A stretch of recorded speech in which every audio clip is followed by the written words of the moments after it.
Hello there, welcome to another episode of A Transplant Tale. Today we're going to be talking to a very special guest. Not that all of my guests aren't special, but this one is extra special because he's my husband. What's up, wifey? Hello, How you husband. doing? How are you? Good. Hello, everyone. Good. So tell us who you are, where you're from, and then where have you lived since then? My name is Adey. Originally from Nigeria, Lagos, Nigeria. Came here in 2017 for my graduate program. I've been in Philly since then. Okay, so what made you come to Philly of all places? So, you're in Nigeria, you're trying to figure out, what you want to do for your graduate degree, where you want to go. Like, did you apply other places? And then what made you decide Philly? Yeah, I was privileged to get a full scholarship to come for my graduate study. Yeah, was a huge privilege because I was applying to go to other places, but I was fortunate to get a full funded scholarship, and I came. Naturally, follow the money, see where it goes. We love that. So once you arrived here, or once you found out that you got accepted, got the full scholarship, what were next steps? So how did you get from Lagos to here? What was that process like? Had you even ever visited Philadelphia? Just tell us. No, I haven't visited. So it's kind of a process. You get scholarship, you get admission, as the case may be, and the next step is to get your I-20. So typically, the International Student Office and probably your DSO, your designated school official, would send you a physical copy, a hard copy, FedEx it or DHL it to your address. So you get that documentation and you go to the embassy with that documentation, as well as other documentation, because you have to still pay the service fee and things like that. So you put together those documentation and you go to the embassy and apply for your F1 visa. So there's a DS-160 to fill. There are other documentation that that you have to get, but immediately you get it, the next thing is to wait for your I-20, get it, sign it, and go to the embassy and try to get a F1 visa, a student visa. And so once you took care of all the business piece of it, how did you prepare? Because the climate is very different. Of course. So how did you prepare for that piece of did you do research to be oh, this place is really cold, let me try to grab a coat? What was that process like? I know you are a researcher. So what type of research did you do, and what are some things that you found, and how did you prepare for that transition process? Yeah, I think even while applying for, to get an admission, you are already, getting at least some level of familiarization with, the environment where you're going to be, how life is going to be there. So, fortunately, also I have some family in the US. I also have lots of friends. So it was somewhat easy to, get the information, not just relying on the internet alone. Right. So, yeah, definitely the weather is different. Been to Europe before, but that's just a couple of weeks. But here it was an adjustment, I would say. Yeah. Still adjusting. Absolutely. So, while we're on the topic of weather, how was your first winter? Because I'm sure I keep talking about it. 2018. And it never snows in Nigeria. So, what was that like? How was that experience? Yeah, it was an experience. In Nigeria, it's just basically two seasons. It's either it's raining or it's sunny. For half of the year, is either raining or sunny.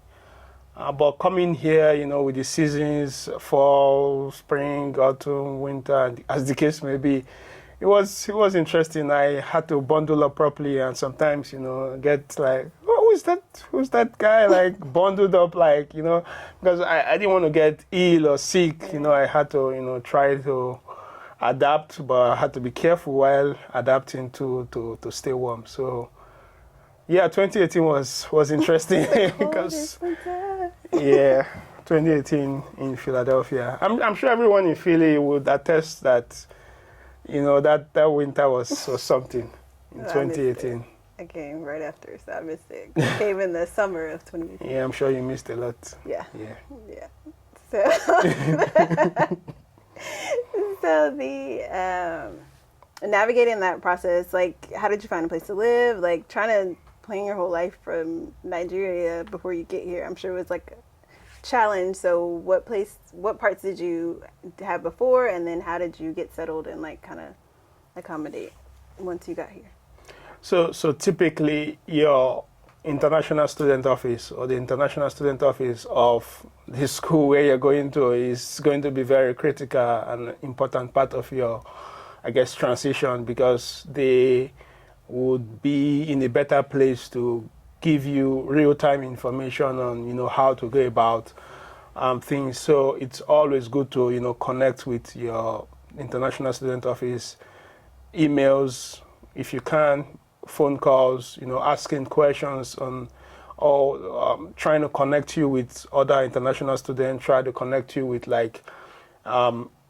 colleagues that you would be, be in class with, or maybe seniors in your program that could, advise you on things like that. So for accommodation, typically I would say in my case, I was connected with some international students. I was working with a Cameroonian. It was like, talking and try to figure out, roommates, rent patterns, because typically in Nigeria, you pay your rent either yearly or for 2 years. There is no monthly, at least at the time I was still in Nigeria, there is no monthly rental. So it's more like, understanding the system where you're going to come to, but the International Student Office is the best bet to, get that can help you, connect with students that, provide information to help. Because due to IP restrictions, you may not be able to access some resources here from where you are in the world. So it's always good, I would advise, to connect with your International Student Office and ask questions. Do not be shy of asking any questions, because the more you know, the better for you, because you're coming to a new place. I had a brain buffer for a second when you said the IP restrictions, but then I was like, oh yeah, IP address, like computer stuff. Yeah, absolutely. Yeah. So, as you're like trying to navigate, you had a full scholarship, which is great, but life still costs money. So, what did you do? Like, how did you find, like, were there any restrictions around you getting jobs? Like, how was that process of like basically sustaining yourself, like paying rent, paying your phone bill, because obviously you have to connect with family. So how was that process? So with my scholarship, I had the opportunity to work on campus for 20 hours a week. I was a graduate assistant. So that helped, because I agree with you, even if it depends on your scholarship. It may be tuition based. Mine was tuition based, and maybe a little stipend on the side. But yeah, you have to pay for rent, and so I was able to get a place that was, within my budget for my rent, based on what I came with and what I earned from stipend. So I would always advise, for the first few periods, to live below your means. Try to live lean, at least for the first few periods, because you have to understand the environment you're in, and see how things work. Then you can begin to expound on how you accumulate on your expenses. I always say, try to be lean for the first few months to understand your environment properly. Nice. And so, I try to go home at least twice a year. So how is that process for you? Like, because obviously you can't go home. It's very expensive, and life's like you don't want to take a weekend trip to Nigeria. You need at least a good 2 weeks or so. So, how has that been, like adjusting to being in a different environment than your family, not being family not being as accessible? Like, how have you navigated that, and then what are some things that you've done to mitigate like the separation? So yeah, for me, family is huge, and I haven't physically been back, but I stay connected, with family every week and every other day. So technology makes it easy with video calls and things like that. So that's helpful. I also have like some family here, so time to time I get to see family, we visit each other, and I have lots of friends too, like family, very close connected friends. We grew up together. We were born at the same time, grew up in the same environment, attended the same schooling up until undergraduate level. So I have close friends, and there's also community like church, and just connecting with people helps to just to keep you as sane as you can be. Amen. So you brought up community. How did you navigate getting connected with people, like once you got here? Like, I know I drag you into a lot of stuff now, but how did you get connected with people before you met me? Yeah, I would say church. I'm big on faith, so church groups, youth groups, volunteering is a key. Is also, I would say, key factor or something to consider when trying to, you're in a new environment. Look for interests and try to volunteer in those areas, and just try to connect with people. Also, there are several groups on campus that you can connect with, and you would find people who share your ideas, or even if they don't share your ideas, you can learn it too from other people. So it's all about networking. Don't stop networking, talking to people, ask questions, never be shy on getting clarification on anything, because it's a new environment and you don't want to be on the wrong side of the law. So it's always good to ask questions. Don't feel stupid to ask any questions. Ask questions. Yeah. Speaking of asking questions, I guess not really speaking of asking questions, but another thing that I think about, because when I first moved here, I think each region has its own culture, not to mention different cultures having their own culture. So when I was moving here, like the students had like a whole book of like words and phrases that are like familiar to them.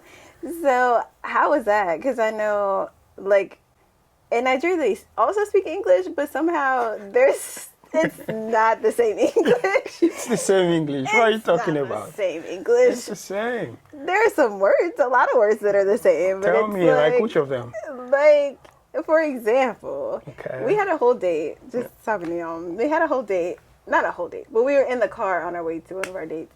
And there was a lot of words that may be spelled the same, but we don't say them the same. For example, basil. Basil. Or like oregano. Oregano. Or embarrass.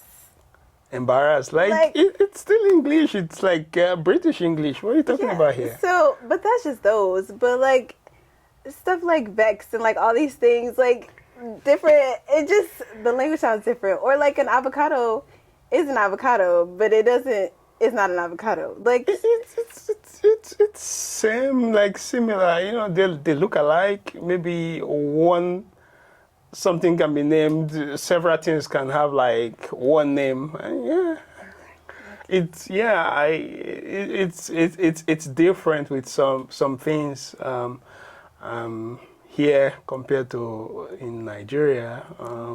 Expressions like we have also Pidgin English, right, which is somewhat different from even the British English and the American English. But it's more like you're in a new environment, you learn the semantics, and some things may not make sense. Some people are laughing in conversations and you're like, why are you laughing? Like, I don't understand. So it's all about just trying to understand where people are. But even in the US, it's the several surprises as well. Like, apart from the weather and like the food is also a big one. It's lots of like bread here and like what you would call soup. It's like a Ours is too watery watery. kind of, with Yeah. things inside. Soup, it's different. Soup Yeah. could be a little thicker, like where I come from, like, Definitely a lot thicker. it's a lot thicker. It's Also, delicious, like, but it's thick. I'm glad you love it. Yes. So, so yeah, like even with like stores opening on Sundays, a lot like in Nigeria, like business or a little business open, but it's not like here. Also here you have to do your taxes. Here you have to almost like get an appointment with the barber to cut your hair. That's an adjustment. So what do y'all do with taxes and haircuts in Nigeria? And to my knowledge, there is no filing of any taxes in Nigeria. Individual taxes, Okay. companies file their taxes, but individuals, like, I think it's the Federal Inland Revenue Service, is like the federal revenue collector for the government in Nigeria. And typically, to the best of my knowledge, there is no individual filing of taxes. Like companies file their taxes. Interesting. And there's also like no credit in Nigeria either. Yeah, there is credit, but the idea of the credit card, there is no idea of the credit card. Typically, everyone has a debit card. Right. I would believe some people who are elites may have like some credit card, probably because they go abroad and things like that. Right. But for the most part in Nigeria, everyone it's on a cash basis. And so You when pay with cash, or when you swipe your card, you're swiping your debit card.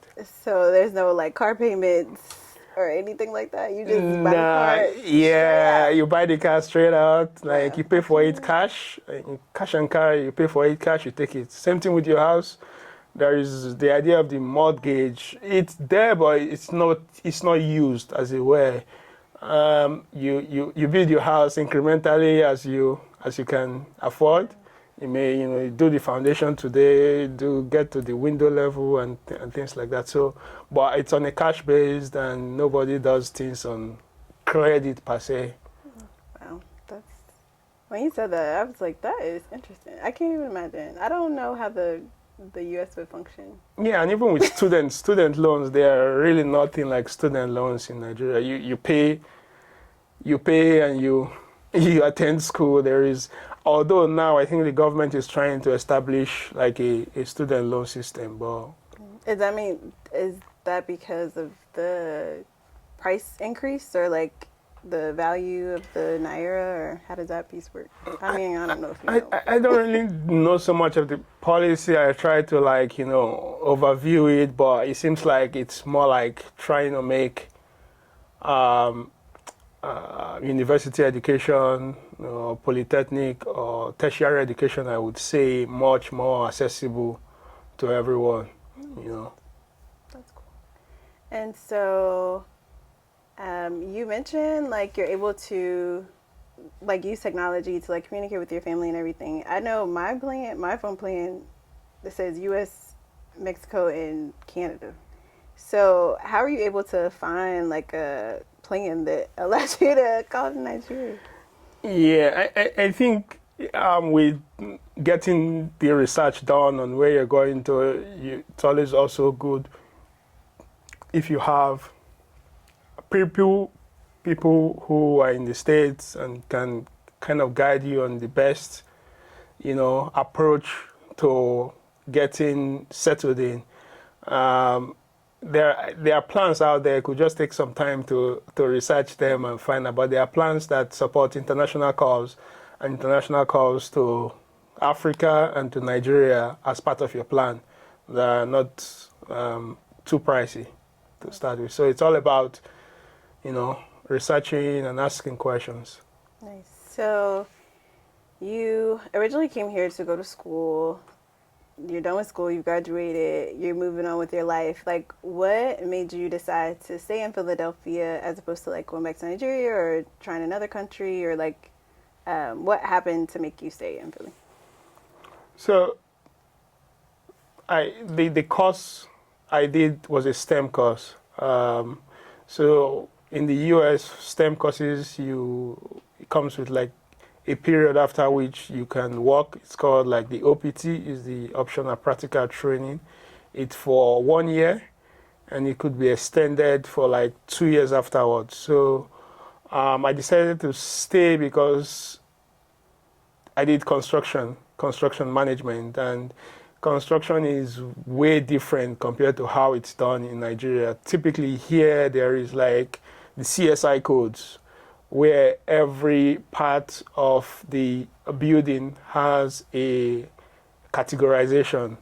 Take for instance, you have wood, it's category 060000, steel 050000, and we go up until like telecoms and electrical 26000, telecom 28000, and things like that. So I found it interesting to like want to get an idea and practical application of what's taught in the classroom with these codes, the metric system, imperial system, because in Nigeria it's basically metric system. You use meter, kilometer, and stuff like that. But here you use like feet, inches, and things like that. So you're learning something new in class, but it's also an opportunity to practice it. So with the STEM, I had an opportunity to apply for OPT before completing my studies. Fortunate also to get like an employer who was okay and ready to file for my work permit after the expiration of my OPT, or with the expiration of my OPT, or with my OPT, and things like that. So long and short, I just wanted to practice and see how construction is done in the US. Another thing is, in the US here with construction, you have several specializations. Some companies have some expertise. They do not do commercial buildings. Some only do healthcare. Some only do highways. Because in Nigeria, typically one company does everything or almost everything. So you have some specialization here, which is great. Also in Nigeria, typically buildings are block walls, like CMU block with hose in the center just for heat. Heat goes in and goes out through the roof and things like that. So we need our heat here. yeah, it's more like you have brick on CMU, you have like CMU on the outside, brick on.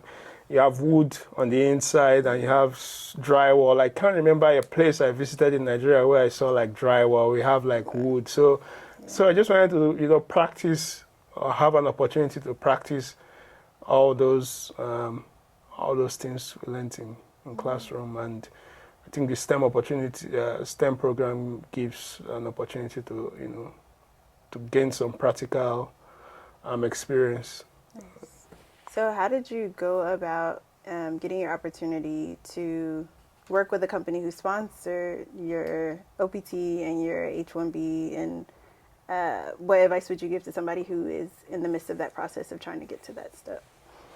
So typically, as you get close to the completion of your program, I would advise you, start researching for companies who sponsor H-1B and, sponsor work visas.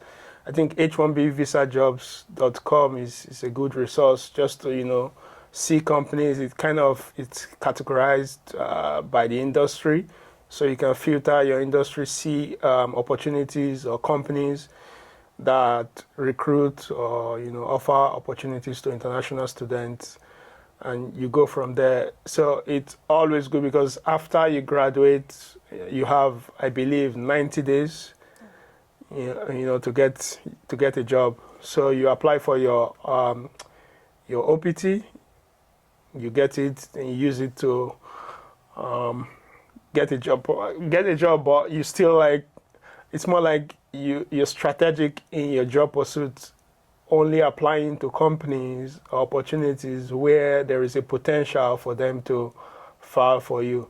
So you do your first year OPT, then you can renew it for another 2 years, then they file for your H1B, you get your H1B. There are two periods for H1B. The first period is a 3 year. It can be extended for another 3 year. After which, typically, your company would have to file for your green card and things like that. Nice. So while we're on the realm of like advice, what are some challenges that you had, and how did you navigate those challenges? Yeah, tell me more. Challenges. In regards to just navigating a new culture, navigating a new area, you have family in the States, but like not necessarily in Philadelphia. So just, kind of navigating, getting acclimated to a new place, new culture, new everything. Yeah, I think it can be really challenging. For my case, I had no family, nothing in Philadelphia. So I had family in other parts and friends in other parts of the US. I was also fortunate. I had friends who came to the airport in another state, picked me up and brought me, and helped me get settled. That's appreciate all my friends. I think there were like 4 of them. We've not seen in a while, so it was great to see them. But it's always challenging. So I would say work with your international student office. If you're a person of faith, hold on to your faith and just know that the challenge is probably acclimatization. Within a few weeks or months, you would figure it out. So I just, remain determined, talk to people, network, and things like that. And then, so what is just your final thoughts, like on the whole process? Like, would you do it all over again? And what is anything else that you want to share with the people? Yeah, I think I don't want to do it all again, but it's been a good experience, highs and lows here and there. I'll just say, in my case, it was more of like studies and school. I'd say remain determined, stay humble and stay very, very hungry. Be committed to your goals, work hard at it, talk to people, network, and just believe, and you will definitely get it. Love that. Thank you so much for coming today. Thank you for having welcome me. to hang out anytime. Absolutely. And thank you all so much for watching another episode of A Transplant Still. See ya.